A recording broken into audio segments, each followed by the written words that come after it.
Alright.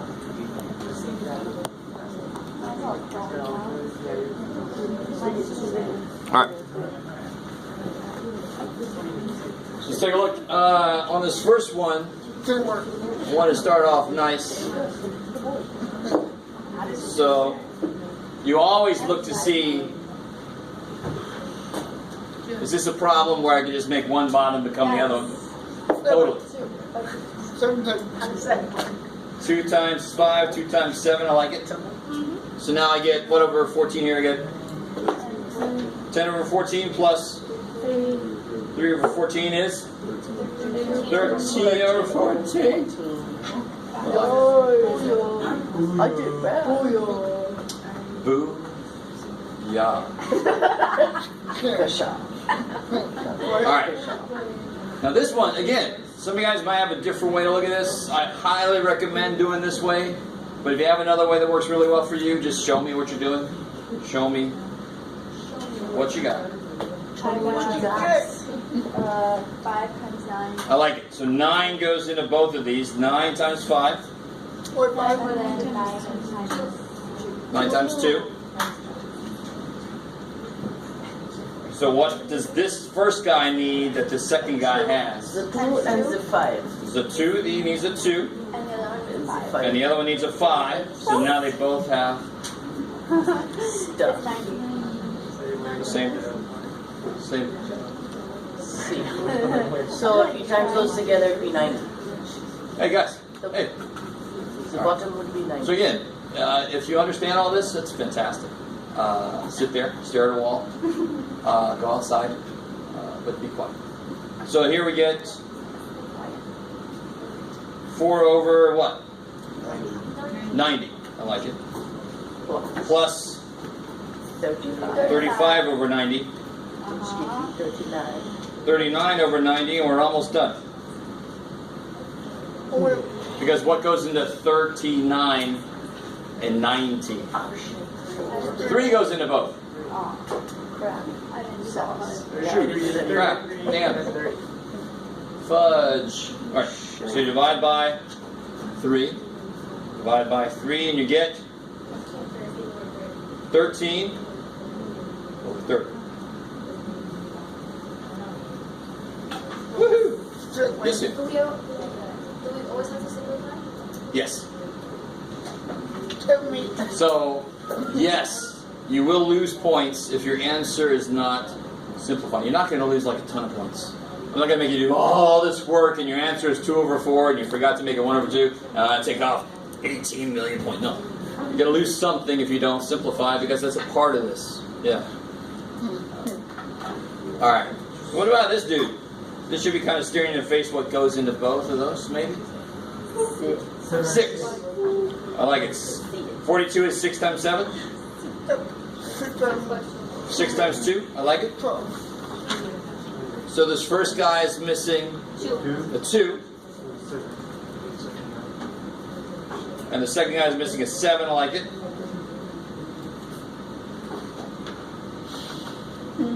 So then I get 22 over, what's 2 times 6 times 7? 84. Minus 35 over 84 equals, oh shit. I got negative 13. Beautiful. Can you get? Of course you can. Okay. I don't remember that, so that's why I was like, If you're okay with negative 7 existing, you have to be okay with negative 7 fifths existing. I mean, if there's negative whole numbers, there must be negative fractions. I like it. I just couldn't remember. It's been a long time. Negative 13 over 84. Is that, everybody cool with that? Everybody got that? So again, I'm not going to force you to do this way. If you have another way that you really like, great. My point with this is that this idea is going to come in handy later. Also, right? It comes in handy right now too. All right. Oh shoot! Let's wake this dude up.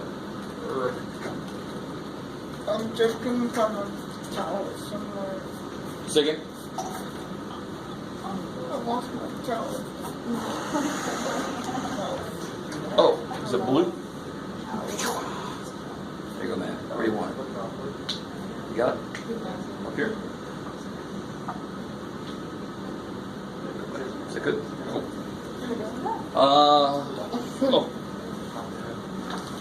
So guys, just to show you, I know I just passed them out, but I also put the chapter 5 up on the website.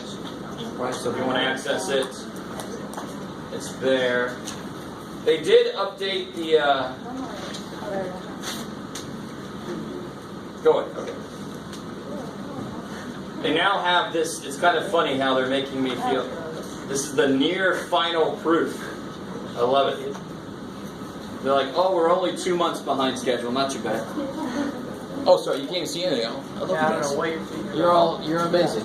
What is going on? Just say, hey, we can't see whatever it is you're playing with over there, buddy.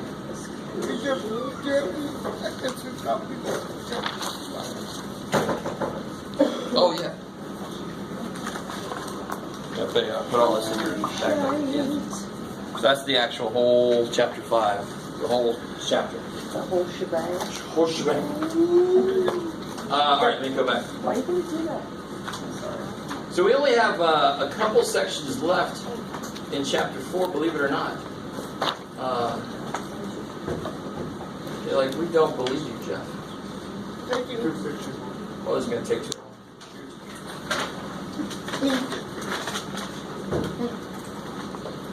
Alright, this will open up Sunday.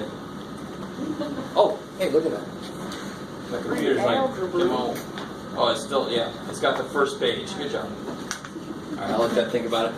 So what we got left to do is, so the very last thing in this chapter is solving equations with fractions. Alright, good. That was a nice muted response. I like that. And there's actually one other thing, which is why I'm picking this up, so I remember what the heck it is. There was something else before that. I can't remember off the top of my head what it was.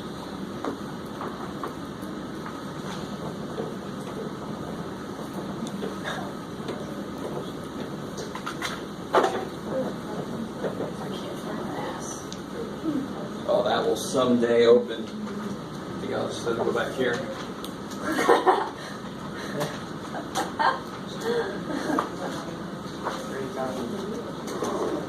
Here we go.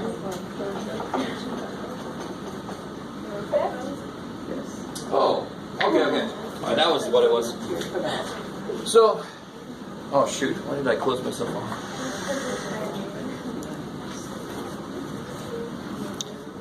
What we haven't talked about yet is,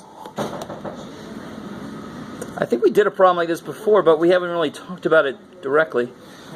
How do I add, subtract, mixed numbers correctly? So for example, I have 4 1/8 plus 3 5/12.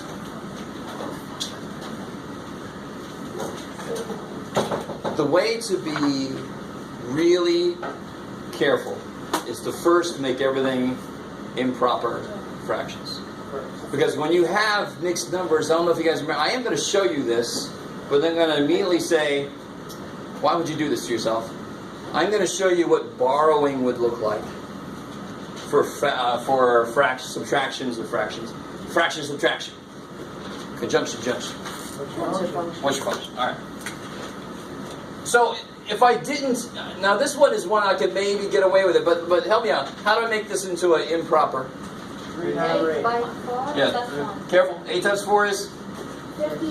32 plus 1. 33. 33 eighths plus 12 times 3. 36 plus 5. 41 over 12. Is everybody equal to that so far? Now you should be able to see 8 and 12 and see where they meet. What number will they meet at? 24. So you multiply this first one by 3. 2. How are we doing so far? Is that cool? Alright. So then I get 99 over 24 plus 82 over 24. Alright, let me stop there for a second. The only new thing I did was I had to first make it improper. Then this is the same thing we were just doing, right? Just where the top numbers are bigger now, but who cares? It's the same process, right? So what do I get? If I make that 100, I got to make that one 81 so that the answer comes out the same. Adding 99 is easy. You add 100 and subtract 1, so that's a 181 over 24. Now let's take that back to a mixed number.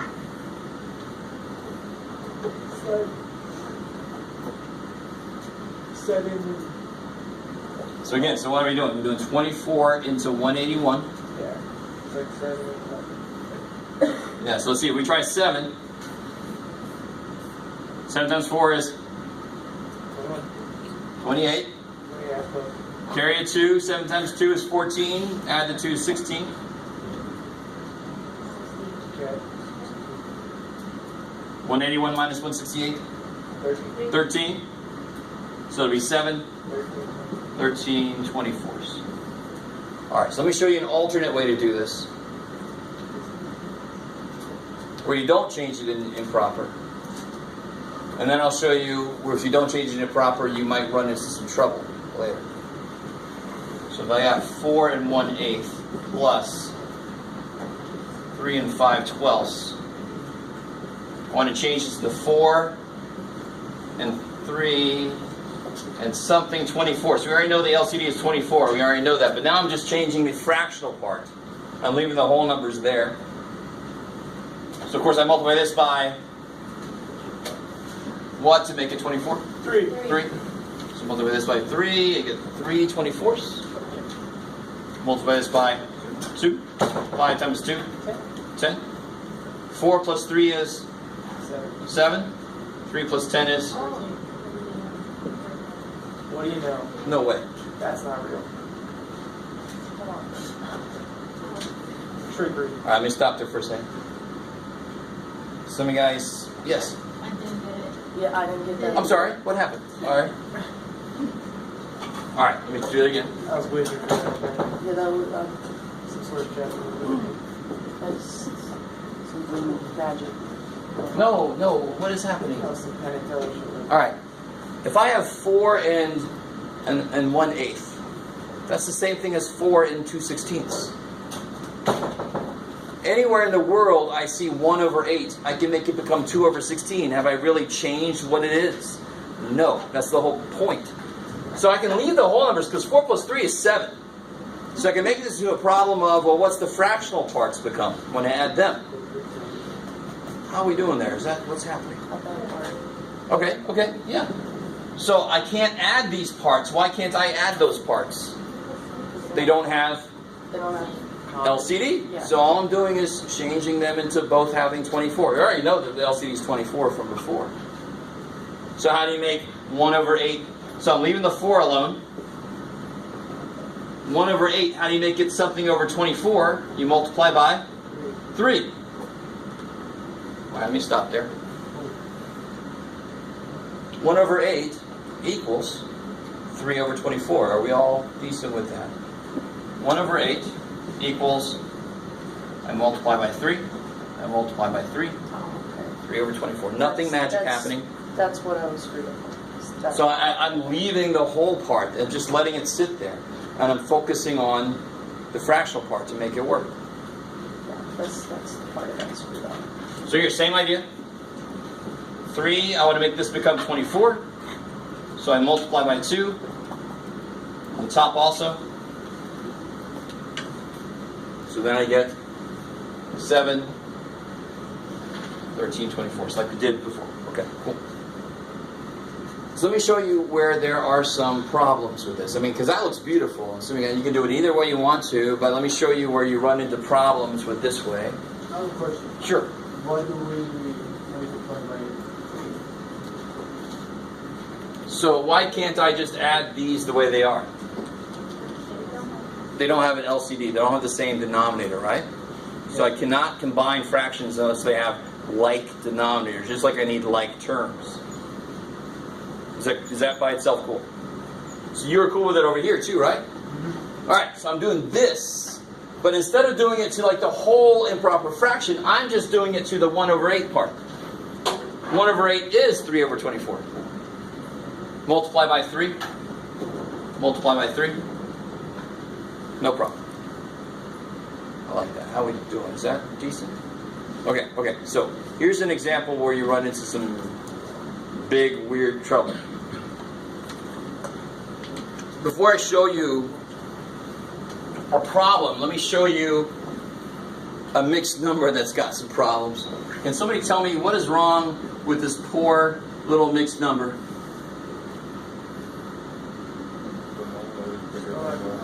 Poor little mixed number. Say again, sorry?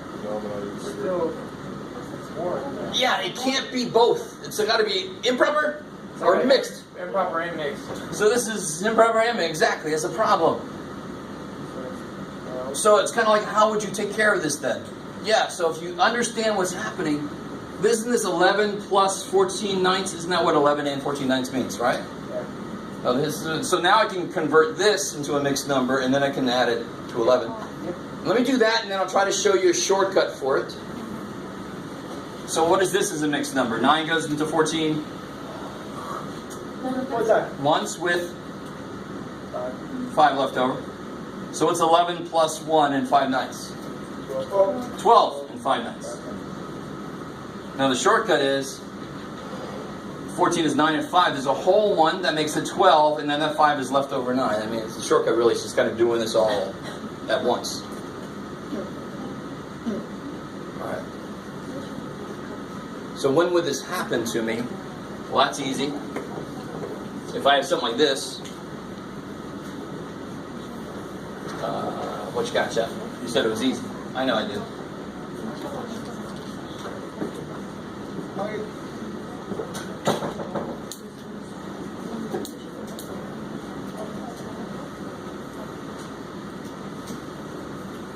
Is that cool? So now if I make this, what's the LCD going to be for that? Yeah. So this become, 3, 6. so you got to multiply by 3, right? So multiply by 3. Yep. Leave this guy alone. He's already got ninths. Well, I was trying to make it sound I was off by 3. And you're off by a little bit. I'll give myself a break. So what do you get here? You get 11 and 11 ninths. 11 ninths. So again, it's the same problem. I have too much on top. Not done yet. So this has got a hole in it, and what left over? What over 9 is this? 2. So that'll become a whole 12 2 ninths. and 2 ninths.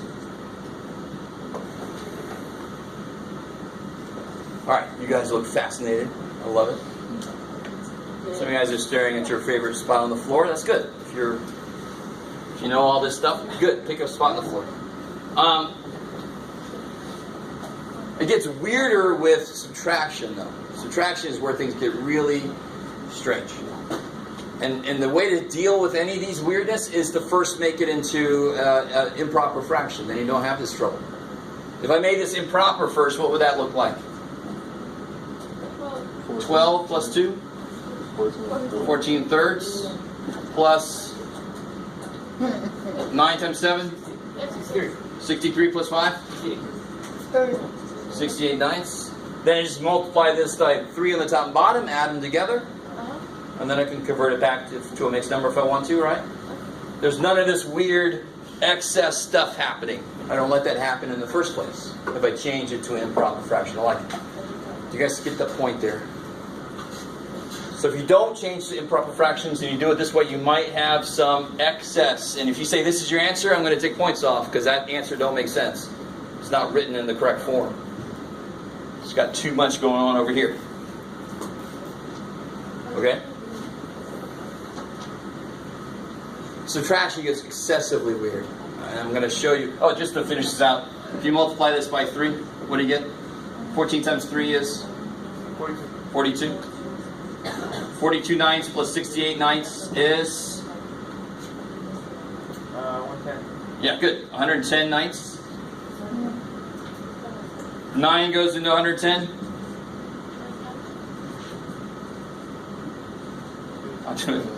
Not 2 is 12 and 2 ninths. The same thing we just got over there. You lost it. No. Alright. I was there. Yes. How did you get the 12 and 2 ninths on that? I like it. So, bless you. To show you the whole thing again. a lot of work. Well, 9 goes into 11 ones with 2 left over. 2 left over. So 11 plus 1 is 12. Yeah, I had a whole plus 2 ninths. So I can take 1 whole away from that and put it back on there. Alright, there's a few different ways. If you don't do it this way, if you do it this way, you don't have to think about that. You don't have to worry about that. So here's what subtraction could look like with mixed numbers. What you got, Jeff?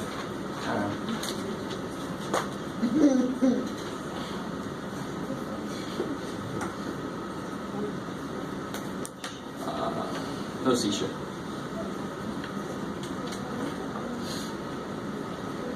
Sure.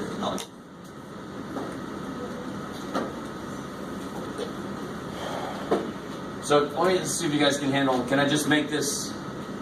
What would I have to? What's the LCD going to be? 2, 30. Yeah. So this would become 4. 4/30. Is that cool? So let me write it again.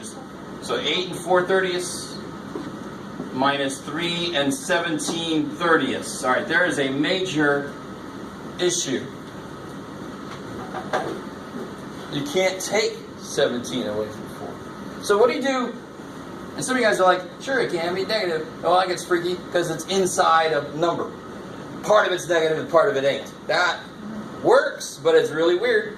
So what do I do if I have like 43 minus 19? What do I actually do if I want to do this by hand?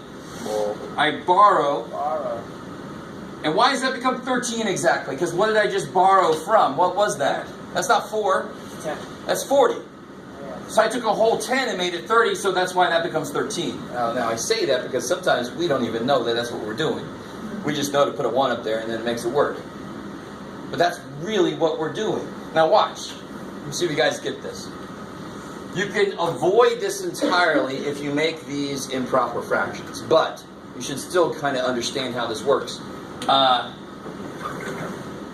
8 has something in it that will help me out. So 40 had 4 10s in it, so I took one of the 10s and put it on this guy. Is that cool? That's what made that problem work. Stay with me. 8, now watch this. See how 12 has 11 and 1 in it? See how 11 ninths has 1 and 2 ninths in it? It's actually the way I wanted to say that. 11 ninths has a whole 1 in it. So 12, I could take a 1 away from 12 and put it on the other fraction. What am I trying to say? I can take 1 away from the 8. You can borrow. Yeah, I can borrow. But can I add 1 to this? Well, not really. I can't add 1. Well, how many 30ths is 1? 30. 30 30ths. So it would be 34. Exactly. Some of you guys might actually notice the shortcut there. So now I get 7 and 34/30 minus 3 and 17/30. Yeah. So I had to make this look wrong in order to do the subtraction. The same way, would you ever say, I am 30 and 13 years old? No. No, that doesn't make any damn sense, but didn't we just write that there if you really think about it? We had to make it look different so I could actually do the subtraction. So you would never write this as an answer, but it's completely fine to have that written as part of the way you're solving the problem. What do I get now? 7 minus 3? 4. 34 minus 17? 17.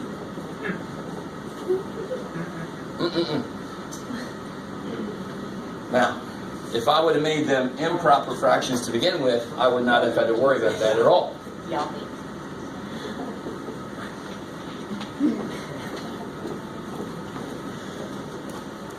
So if the problem was this to begin with,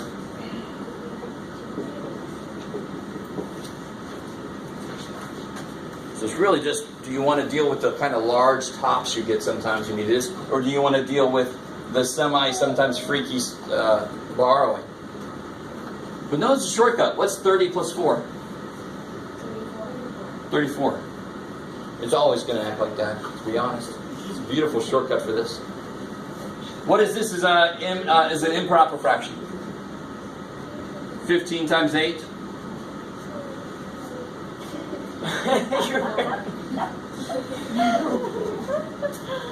What's 15 times 8? My opponent doesn't know if it's 120. 120 plus 2. Oops. 30 times 3. 90 plus 17. 47. Wait, now wait. I think Daniel's playing football here. Hike! 27, 48, 26. And then what's 122 minus 107? What's 22 minus 7? 15. 15, oh, I'm sorry. Look at what I'm doing. Don't even let me do that. What are you doing? Can you do that yet? No. No. What does this guy need? 2. So that's kind of like what we had to do here, right? 2. Same reason. 44. So times 2 times 2. 122 times 2? 244. 15 times 2 is 30, of course. Now 244 minus 107. 137, right? And now if you make that into a mixed number, it'd be that. So if you can handle the borrowing, this is obviously quicker. If you don't like to try to handle the borrowing, you can make larger numbers, but then you don't have to worry about borrowing. So there's a kind of a give and take there, depending on what you want to do, what you want to deal with. You got to deal with it some way or another. All right. The last thing I want to talk about today, maybe these equations, but I want to pull some examples out of here. There we go. So, I mean, they're not as bad as they can be. So it's just going to be, instead of there being whole numbers in an equation to add and subtract, there's going to be fractions. So this is going to be part of the problem, is going to be dealing with like denominators. So for example, if I said solve this,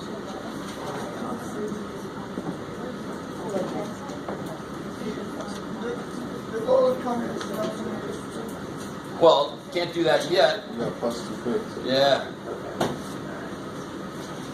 Right? How do you get the x by itself? What do you do to both sides? Add 2 fifths. Add 2 fifths.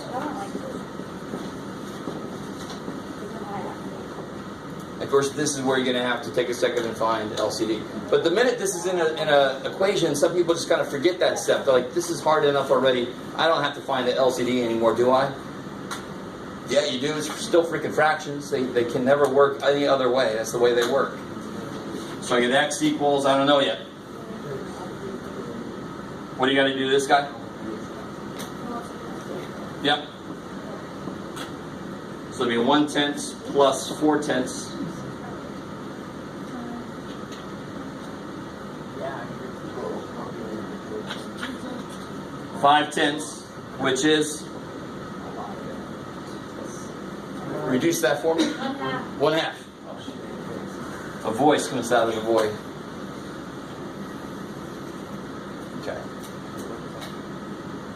That's really all they mean by equations with fractions in them.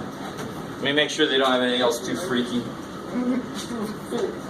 Freakiness. You know they have freaky stuff. Oh, here guys, you can see how you can have a problem that looks alright, but it's going to end up with a fractional answer. So it doesn't mean that you're wrong, it just means you got a fractional answer, no big deal. But I want to make sure they don't have something else.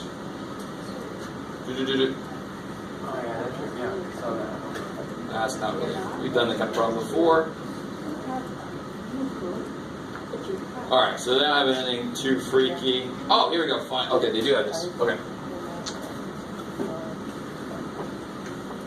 So help me out. I'm going to do 2 problems in succession. And as soon as we're done with this example, we're going to head out. Okay? So 2 problems in succession, and then somehow I'm going to combine them into one problem. Because that's what we do. It's crazy. So how do I solve 3x equals -9?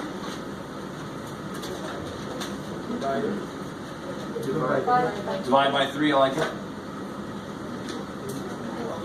So x equals -3. Now division by 3 is the same thing as multiplication by Just gone freaky, haven't I? Dividing by 3 is the same as multiplying by. How do you do 7/8 divided by 3 over 1? We multiply. Flip it. Alright, so division by 3 is the same as multiplication by 1/3. I love it. So what we really did here was we multiply by 1/3. You don't have to look at it that way, but that's what you did. Alright, so here's the second problem. What about if I had x over 4 equals negative 9? Oh no. We multiply by 4. Yeah, again, never forget when you're solving equations, you're always doing the opposite of what's happening currently. So you multiply by 4. Yeah. So it's division by 4 now. I'm going to multiply by 4. I did. 36, careful. Now, as promised, that's old. Here's the new, and it's just putting those together.